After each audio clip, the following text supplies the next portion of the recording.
Hey, it's Todd Ault, and welcome back to Wall Street Words. Today's word is Greenmail.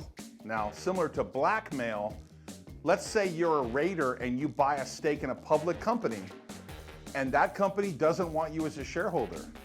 Under Delaware law and many laws, they can buy you out with a negotiated transaction. Of course, you as the raider have to approve the transaction where you sell your stock back to the company so you go away. They're effectively paying you to go away, or Greenmail. Now, usually it's at a higher price and it excludes the other shareholders. This is a controversial tactic used by Ron Perlman, Icahn, and me, Todd Ault. I'll tell you a story about Greenmail. I bought a company called SNFCA in Utah. I bought a large stake in the company, went to meet with management, and a couple days later they said, "We'd like to buy your shares and have you go away." Now, I signed a standstill agreement that said I wouldn't buy more stock for 4 years. I had bought that stock for about $3. They paid me $6. The stock went to $9.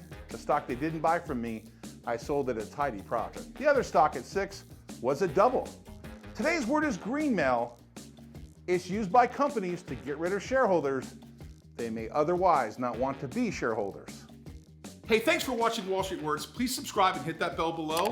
If you think this video adds value, please share it with somebody. By the way, if you want to watch more Wall Street Words videos, there's 2 videos right here you can watch right now. There's new videos every day. Thanks for watching Wall Street Words.